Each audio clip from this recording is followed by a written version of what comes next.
কুণ্ডলী কথাটা এসেছে সাপ যেমন কুণ্ডলী পাকিয়ে থাকে, অর্থাৎ নিজের দেহটাকে জড়িয়ে গুটিয়ে থাকে, ওই সাপের মতো মুখটা গুঁজে রয়েছে তার দেহ অভ্যন্তরে।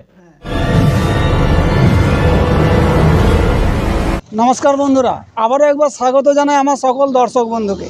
আজকে আমি এসেছি পশ্চিম বর্ধমানের পানাগড় স্টেশন থেকে কিছুটা দূরে 1 নম্বর ইন্ডাস্ট্রিয়াল গেটের ঠিক উল্টো দিকে কিছুটা গেলেই সত্যানন্দ সাধু বাবার গৃহ মন্দিরে। এই সত্যানন্দ সাধু বাবার কাছ থেকে জেনে নেব কুলকুণ্ডলিনীকে কীভাবে জাগ্রত করতে হয়, কুলকুণ্ডলিনীর আসল উদ্দেশ্য কী, এই কুলকুণ্ডলিনীর রহস্যই বা কী রয়েছে, এই সমস্ত উপরে একটি প্রতিবেদন আজ আপনাদের সামনে তুলে ধরতে চলেছি। তা প্রতিবেদনটা দেখুন, আশা করি ভালো লাগবে। আর ভালো লাগলে লাইক করবেন, শেয়ার করবেন, বন্ধুদের সাথে শেয়ার করে দেবেন এবং একটা সাবস্ক্রাইব করে যাবেন, নোটিফিকেশন বেল বাটনটা অন করে দেবেন। তো তাহলে চলুন যাওয়া যাক সেই সত্যানন্দ সাধু বাবার গৃহ মন্দিরে। এই মুহূর্তে আছি আমি পশ্চিম বর্ধমানের পানাগড় স্টেশনের 2 নম্বর প্ল্যাটফর্মে। এই 2 নম্বর প্ল্যাটফর্ম থেকে বাইরে বেরিয়ে টোটো ধরে যাব 1 নম্বর ইন্ডাস্ট্রিয়াল গেটের সামনে। ওখান থেকে কিছুটা গেলেই সত্যানন্দ সাধু বাবার মন্দির। তো পশ্চিম বর্ধমানের পানাগড় স্টেশনের নেমে 2 নম্বর প্ল্যাটফর্ম হয়ে ডান দিকে বাইরে বেরিয়ে এই যে ফুটওভার ব্রিজ দেখছেন, এই ফুটওভার ব্রিজ ধরে সিঁড়ি দিয়ে সোজা নেমে চলে আসুন। এখান থেকে টোটো পাবেন, এখান থেকে টোটো ধরে 1 নম্বর ইন্ডাস্ট্রিয়াল গেটে আপনারা পৌঁছাতে পারবেন। তো পানাগড় স্টেশনের 2 নম্বর প্ল্যাটফর্মে নেমে ওধার থেকে ডান দিক হয়ে বাইরে বেরিয়ে টোটো ধরে এই রোডটা ধরে চলে আসুন। আর এটাই হলো পানাগড় 1 নম্বর ইন্ডাস্ট্রিয়াল গেট। আর এই গেটটার ঠিক উল্টো দিকে এসে এই যে রাস্তাটা দেখছেন, এই রাস্তাটার ঠিক কিছুটা আগেই যে ডান দিকে নিচে নেমে যে একটা বাড়ির পরই সত্যানন্দ সাধু বাবার গৃহ মন্দির। তো ফাইনালি পৌঁছে গেলাম সত্যানন্দ সাধু বাবার গৃহ মন্দিরে। তো চলুন সত্যানন্দ সাধু বাবার গৃহ মন্দিরের গর্ভগৃহে।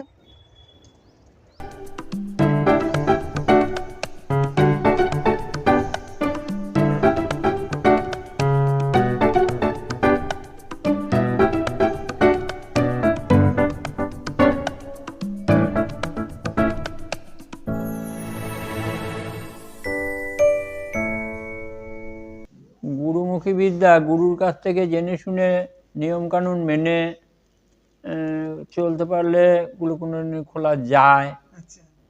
এটা তো মানুষের মধ্যে রয়েছে গো। হ্যাঁ, কারণ কুলকুণ্ডলিনী শব্দটার অর্থ হলো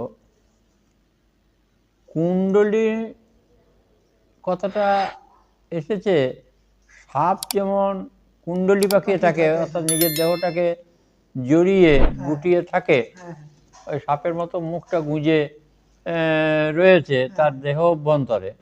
সেটা কোন জায়গাটা না, লিঙ্গ এবং গুহ্যের মাঝখানে যেটুকু জায়গা আছে ওইটুকুর মধ্যে, ওটাকে মূলাধার বলি আমাদের সাধু ভাষায়, ওটাকে মূলাধার বলা হয়। মূলাধার, মূলাধার।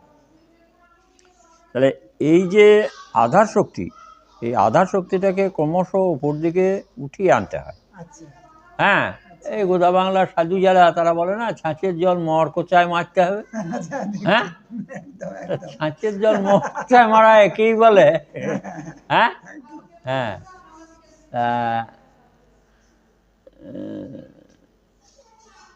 এটা ষটচক্র ভেদ। তো এটা করতে হলে ওটা কাউকে বলার দরকার হয় না যে আমি কুলকুণ্ডলিনী শক্তি খুলবো বা খোলাবো আপনাকে দিয়ে, এটা বলার দরকার হয় না। গুরুদেবরা দেখে বুঝতে পেরে যান। গুরুদেবরা যখন নিয়মকানুনগুলো বলে এই করবি ওই করবি তাই করবি, সেগুলো যখন মানতে থাকে তখন গুরুদেবরা নিজেরাই বলে দেন যে তোর এবার টাইম হয়ে আছে, তুই এতদিন ধরে এই করছিস, তখন তার শরীর স্বাস্থ্য চোখ মুখ দেখেই বোঝা যাবে যে এ আজকে সংযমী হয়েছে। আচ্ছা, কুণ্ডলিনী জাগ্রত হলে কি লক্ষণ প্রকাশ পায়? তেজ শক্তি বাড়বে, ধৈর্য সহ্য বাড়বে, সব গুণের প্রকাশ তার চোখ মুখ দেখি বোঝা যাবে। আর তার ধারণা এবং ইচ্ছা শক্তি ক্রমশ বৃদ্ধি পাবে। আচ্ছা, কুণ্ডলিনী শক্তির আসল রহস্যটা কি?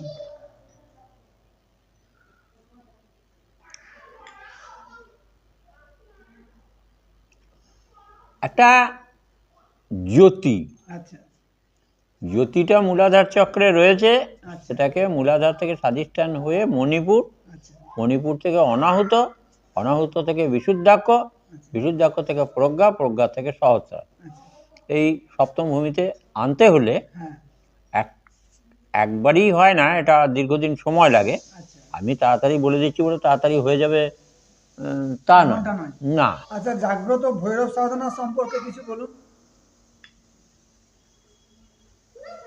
শিবেরই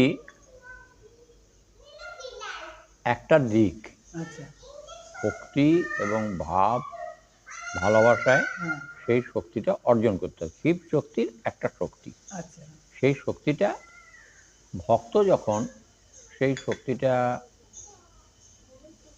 নিতে পারে বা সংগ্রহ করতে পারে, হ্যাঁ তো সে তার জন্যে সংযম আগে দরকার, আচ্ছা, তা নাহলে শিব শক্তি নেওয়া যাবে না। নেওয়া যাবে। না, এক একজন ভৈরব মানে হচ্ছে শিবের ভক্ত, আচ্ছা প্রথম কথা। হ্যাঁ, হ্যাঁ শিবের ভক্ত। হ্যাঁ, রুরু ভৈরব, হ্যাঁ, কাল ভৈরব, কাল ভৈরব, সীতাঙ্গ ভৈরব, শিবাঙ্গ ভৈরব। হ্যাঁ, সব নাম আছে। হ্যাঁ। আচ্ছা, জ্ঞান বাড়াতে গেলে কি করতে হবে?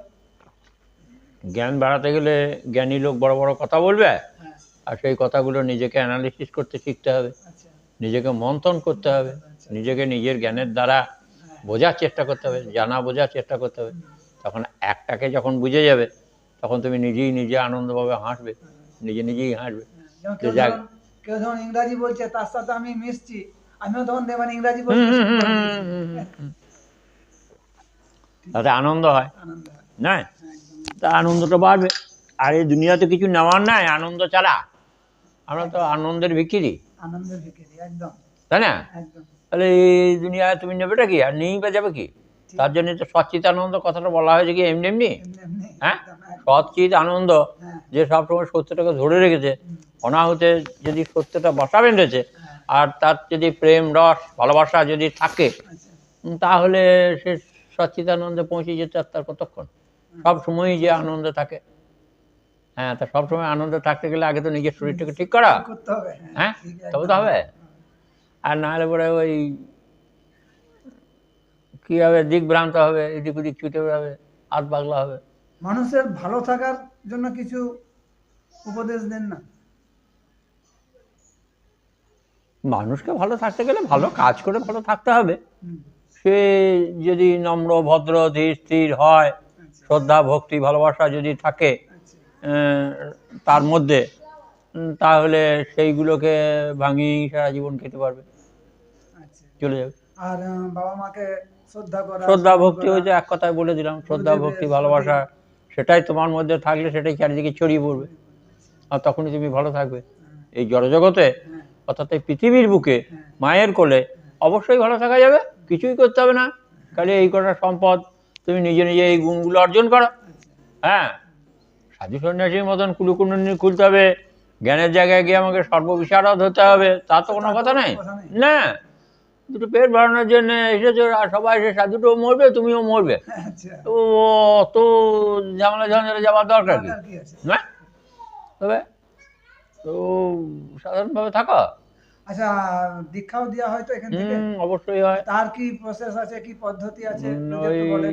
যারা হায়ার কাস্ট, অর্থাৎ যারা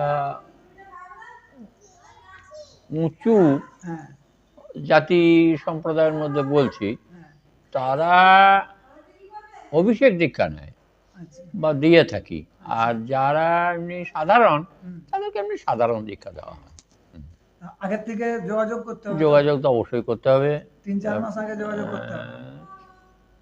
তা তো করতে হয়। আচ্ছা এবারে দীক্ষা নেব এই প্রবল ইচ্ছাটা না থাকলেও হয় না। হ্যাঁ এই দীক্ষা নিতে হয়, নিলাম, হ্যাঁ। করতে হয়, করলাম, সাধুবাবাকে 10টা টাকা দিলাম, হ্যাঁ, এইটা কিন্তু বড় কথা নয়। বড় কথা আমি ওগুলো ভালোবাসি না। হ্যাঁ কারণ দীক্ষা নিতে গেলে আগে নিজেকে তৈরি করতে হবে, নিজেকে ভালো করে মনটাকে তৈরি করো অন্তত, যে হ্যাঁ আমি দীক্ষা নেবো, আমি সৎ পথে চলবো, সৎ হবো, ভালো হবো, মানুষের মঙ্গলের জন্যে হিতাকাঙ্ক্ষী হয়ে কিছু করবো।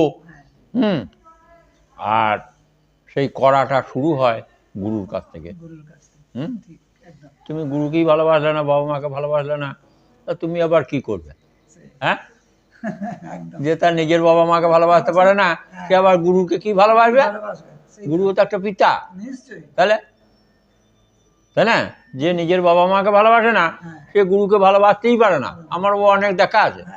হ্যাঁ, আমি অনেককে দীক্ষা দিয়েছি, ও সব গুলো তাদের দেখে আমার মায়া লেগেছে, খেতে পেয়েছে না, খেতে পড়তে পারছে না, তো তাদেরকে দীক্ষা টেক্ষা দিলাম, তাদেরকে সৎ পথে আনার চেষ্টা করলাম, কাজকর্ম খুঁজে বার করে দিলাম। হ্যাঁ, কাজকর্ম করে এখন সব ভুলে গেছে, গুরু মুরু সব ভুলে গেছে। হ্যাঁ, একবার খবরও বছরে একবার নেয় না, এই তো কাজ। সাধারণ মানুষকে ওই দয়া মায়া করতে গেলে ওই রকম অবস্থাই হয়। আচ্ছা, একটু আধ্যাত্মিকতা সম্পর্কে বলুন। আধ্যাত্মিকতার মূল বিষয়বস্তু হলো ঈশ্বর আছেন, এটা প্রথমেই বিশ্বাস করতে হয়। এবং ঈশ্বর আছেন এই বিশ্বাসটা আসে কোথা থেকে? না, এই যে আমরা চলছি, বলছি, নিচ্ছি, খাচ্ছি, দিচ্ছি, করছি, এবং এই এত এত লোকজন রয়েছি, তো এই যে মেনটেন্স নিজেকে নিজেই করছে মানুষ, এবং প্রত্যেকের মধ্যে যদি ঈশ্বর নাই, তাহলে সেই মেনটেন্সটা হচ্ছে কি করে? এটা খুব সত্যি কথা। বা নিজেকে নিজে যে আমরা ঠিক রাখছি, যখন যেরকম দরকার তখন সেরকম আমরা অটোমেটিক বলে একটা কথা রয়েছে না ইংরেজিতে, তো সেই অটোমেটিক আমরা একটা মশা কামড়ালে সেই মশাটাকে মারার জন্যে হাত ওঠাচ্ছি, তাহলে অটোমেটিক হাতটা উঠছে। তাহলে এই যে সুন্দর ব্যবস্থাটা, বা এই যে মানব দেহ বা জীব দেহ যে যন্ত্রটা তৈরি করেছেন, সেটা একজন স্রষ্টা নিশ্চয়ই আছেন, তা নাহলে করলো কে? তাহলে এই বিশ্বাসটা যদি কেউ আসে বা কেউ বোঝে, তাহলেই তখন তার ঈশ্বর বিশ্বাস আসে। হ্যাঁ, আর এই ঈশ্বর বিশ্বাস করতে গিয়ে যে সমস্ত দেবদেবীদের আমরা দেখি, তারাও কিন্তু এই গুণে দেবতার জায়গায় পৌঁছে গেছেন। আর সেই গুণগুলো, তাদের গুণগুলো যাতে আমরা পাই, তার জন্য তার আরাধনা করি। এর নামই হচ্ছে ভক্ত, এর নামই হচ্ছে পূজা, আর এর নামই হচ্ছে ভালোবাসা। আচ্ছা, এখানে কি বাস্তুদোষ, বশীকরণ এসব কাজ হয়? দেখো, এগুলো আমি আগে করতাম বটে, এখন যে করি না বলবো তা নয়, তবে এগুলো জানা আছে, শিখেছি 5 জায়গায় ঘুরে, 5 জনের সঙ্গে থেকে। আর গুরুদেবরা ছিলেন মহা গুরু, তো তাদের আশীর্বাদ মাথায় নিয়ে এগুলো তো হয়, খুব সচরাচর জিনিস, এগুলো খুব ছোটোখাটো ব্যাপার। এই সব ছোটোখাটো ব্যাপারে আর মনটা ঘেরে না। আমার তো বয়স অনেকটা হয়ে গেল। কত হলো এখন? এই 81 চলছে। 81 চলছে। আচ্ছা, ধরুন কেউ নিখোঁজ হয়ে গেছে, বা কারোর সন্তান হচ্ছে না, বা কারোর মেয়ের বিয়ে ঠিক হয়েছে, এইগুলো সব ছোটোখাটো ব্যাপার গো। ওগুলো ওই সাধু বাবারা মনে করলে ওই তাদের ইচ্ছা শক্তিতে ওগুলো হয়। হ্যাঁ, ওই তাবিজ কবর যা বলছো সবই তো সেই সাধু বাবাদের ইচ্ছা শক্তি থাকে, বা বামুন ঠাকুরের ইচ্ছা শক্তি থাকে, আবার কি থাকে? হ্যাঁ, সে মনে মনে ভাবছে, হ্যাঁ, আর ইচ্ছা শক্তি দিয়েই তো সব হচ্ছে। ঠাকুরের পুজো করছো, তাও তো সেই ইচ্ছা শক্তি। ওং হ্রিং দুর্গায় নমঃ, ওং ক্রিং কালিকায় নমঃ, ওং শ্রীং মহালক্ষ্মী নমঃ, এগুলো কি আবার তোমার ইচ্ছা শক্তি? হ্যাঁ, সবই তার কৃপা। আমি কি বলি, আমার মধ্যে যে আছে সে বলছে। হ্যাঁ, আর তোমাকেও যে পাঠিয়েছে সেও তো সেই তিনি। হ্যাঁ, তিনি না পাঠালে তুমি আসতে পারতে নাকি? তাহলে হ্যাঁ, তাহলে আমার প্রচারটা তুমি করবে বা বলবে বলে তোমাকে পাঠিয়ে দিয়েছেন। আবার কি বলে, ও ভগবানেরই সব এক একটা করে রূপ। হ্যাঁ, আমরা সব ভুল দেখি। তো আজকের প্রতিবেদন কেমন লাগলো অবশ্যই কমেন্ট করে জানাবেন। ভালো লাগলে একটা লাইক করে সাথে থাকবেন, এবং একটা সাবস্ক্রাইব করে পাশে থাকবেন। তো আবার দেখা হবে পরবর্তী অন্য কোথাও, অন্য কোনো দিন, অন্য কোনো নতুন ভিডিওতে। ভালো থাকবেন, সুস্থ থাকবেন। তাহলে আজ এই পর্যন্তই।